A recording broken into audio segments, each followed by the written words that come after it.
Nicholson. Our Mutual Friend by Charles Dickens. Book 4, A Turning. Chapter 17, The Voice of Society. Behoves Mortimer Lightwood, therefore, to answer a dinner card from Mr. and Mrs. Veneering, requesting the honour, and to signify that Mr. Mortimer Lightwood will be happy to have the other honour. The Veneerings have been, as usual, indefatigably dealing dinner cards to society, and whoever desires to take a hand had best be quick about it, for it is written in the books of the insolvent fates that Veneering shall make a resounding smash next week. Yes, having found out the clue to that great mystery how people can contrive to live beyond their means, and having overjobbed his jobberies as legislator, deputed to the universe by the pure electors of pocket breeches, it shall come to pass next week that Veneering will accept the Chiltern Hundreds, that the legal gentleman in Britannia's confidence will again accept the pocket breeches, thousands, and that the Veneerings will retire to Calais, there to live on Mrs. Veneering's diamonds, in which Mr. Veneering, as a good husband, has from time to time invested considerable sums. And to relate to Neptune and others how that, before Veneering retired from Parliament, the House of Commons was composed of himself and the 657 dearest and oldest friends he had in the world. It shall likewise come to pass, at as nearly as possible the same period, that society will discover that it always did despise Veneering, and distrust Veneering, and that when it went to Veneering's to dinner it always had misgivings, though very secretly at the time, it would seem, and in a perfectly private and confidential manner. The next week's book of the insolvent fates, however, being not yet opened, there is the usual rush to the Veneerings, of the people who go to their house to dine with one another, and not with them. There is Lady Tippins, there are Podsnap the Great, and Mrs. Podsnap, there is Twemlow, there are Buffer, Boots, and Brewer. There is the contractor, who is Providence to 500,000 men. There is the chairman, travelling 3,000 miles per week. There is the brilliant genius, who turned the shares into that remarkably exact sum of £375,000, no shillings, and no pence. To whom add Mortimer Lightwood, coming in among them with a resumption of his old languid air, founded on Eugene, and belonging to the days when he told the story of the man from somewhere. That fresh fairy, Tippins, all but screams at sight of her false swain. She summons the deserter to her with her fan, but the deserter, predetermined not to come, talks Britain with Podsnap. Podsnap always talks Britain, and talks as if he were a sort of private watchman employed in the British interests against the rest of the world. "We know what Russia means, sir," says Podsnap. "We know what France wants. We see what America is up to. But we know what England is. That's enough for us." However, when dinner is served, and Lightwood drops into his old place over against Lady Tippins, she can be fended off no longer. "Long banished Robinson Crusoe," says the charmer, exchanging salutations.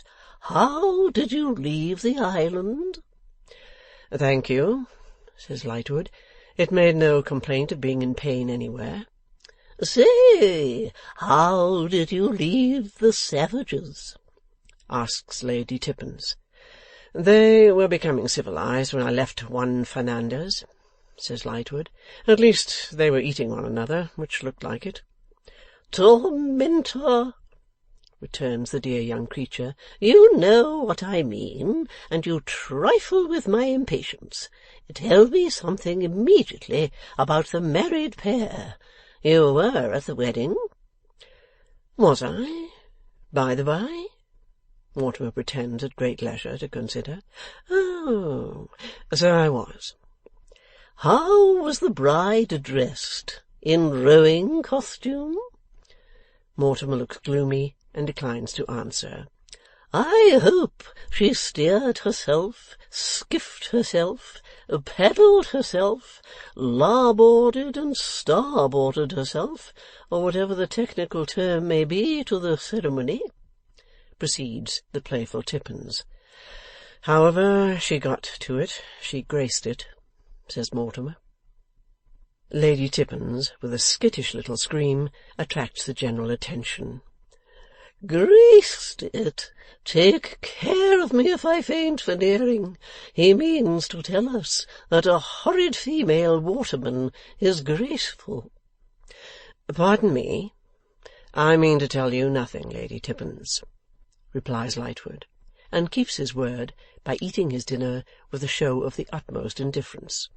"You shall not escape me in this way, you morose backwoodsman," retorts Lady Tippins. "You shall not evade the question to screen your friend Eugene, who has made this exhibition of himself. The knowledge shall be brought home to you that such a ridiculous affair is condemned by the voice of society. My dear Mrs. Veneering, do let us resolve ourselves into a committee of the whole house on the subject." Mrs. Veneering, always charmed by this rattling sylph, cries, "Oh, yes, do let us resolve ourselves into a committee of the whole house. So delicious." Veneering says, "As many as are of that opinion say aye. Contrary, no. The ayes have it." But nobody takes the slightest notice of this joke. "Now, I am chairwoman of committees," cries Lady Tippins. "What spirits she has!"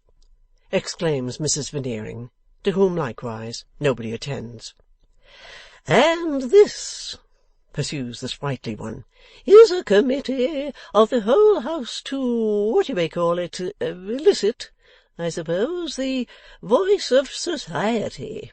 The question before the committee is, whether a young man of very fair family, good appearance, and some talent, makes a fool or a wise man of himself in marrying a female waterman turned factory girl." "Hardly so, I think," the stubborn Mortimer strikes in. "I take the question to be, whether such a man as you describe, Lady Tippins, does right or wrong in marrying a brave woman, I say nothing of her beauty, who has saved his life with a wonderful energy and address, whom he knows to be virtuous, and possessed of remarkable qualities, whom he has long admired, and who is deeply attached to him." "But, excuse me," says Podsnap, with his temper and his shirt-collar about equally rumpled, "was this young woman ever a female waterman?" "Never. But she sometimes rowed in a boat with her father, I believe." General sensation against the young woman. Brewer shakes his head, Boots shakes his head, Buffer shakes his head. "And now, Mr. Lightwood, was she ever," pursues Podsnap, with his indignation rising high into those hairbrushes of his, "a factory girl?" "Never. But she had some employment in a paper mill, I believe." General sensation repeated. Brewer says, "Oh dear." Boots says, "Oh dear." Buffer says, "Oh dear," all in a rumbling tone of protest. "Then all I have to say is this," returns Podsnap, putting the thing away with his right arm, "that my gorge rises against such a marriage, that it offends and disgusts me, that it makes me sick, and that I desire to know no more about it." "Now I wonder," thinks Mortimer, amused, "whether you are the voice of society." "Hear, hear, hear!" cries Lady Tippins. "Your opinion of this mesalliance, honourable colleagues of the honourable member who has just sat down?" Mrs. Podsnap is of opinion that in these matters there should be an equality of station and fortune, and that a man accustomed to society should look out for a woman accustomed to society and capable of bearing her part in it, with an ease and elegance of carriage that, Mrs. Podsnap stops there, delicately intimating that every such man should look out for a fine woman as nearly resembling herself as he may hope to discover. Now I wonder, thinks Mortimer, whether you are the voice. Lady Tippins next canvasses the contractor of £500,000. It appears to this potentate that what the man in question should have done would have been to buy the young woman a boat and a small annuity, and set her up for herself. These things are a question of beefsteaks and porter. You buy the young woman a boat. Very good. You buy her at the same time a small annuity. You speak of that annuity in pounds sterling, but it is in reality so many pounds of beefsteaks and so many pints of porter. On the one hand, the young woman has the boat. On the other hand, she consumes so many pounds of beefsteaks and so many pints of porter. Those beefsteaks and that porter are the fuel to that young woman's engine. She derives therefrom a certain amount of power to row the boat. That power will produce so much money. You add that to the small annuity, and thus you get at the young woman's income. That, it seems to the contractor, is the way of looking at it. The fair enslaver having fallen into one of her gentle sleeps during the last exposition, nobody likes to wake her. Fortunately, she comes awake of herself, and puts the question to the wandering chairman. The wanderer can only speak of the case as if it were his own.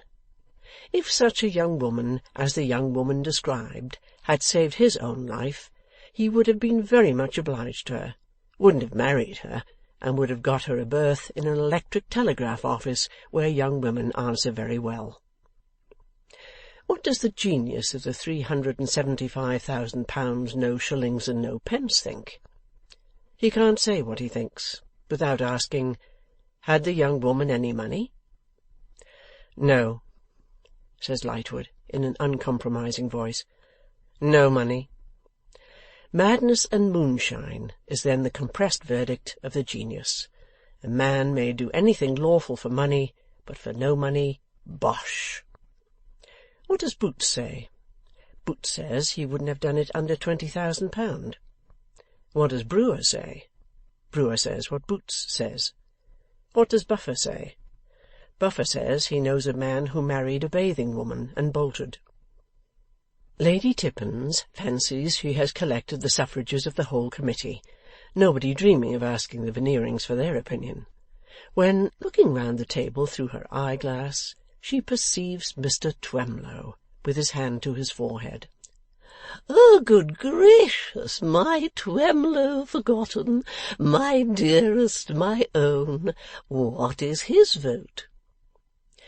Twemlow has the air of being ill at ease, as he takes his hand from his forehead and replies, I am disposed to think, says he, that this is a question of the feelings of a gentleman.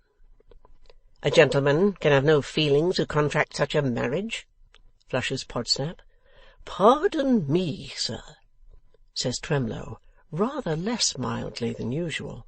I don't agree with you. If this gentleman's feelings of gratitude, of respect, of admiration and affection induced him, as I presume they did, to marry this lady— This lady?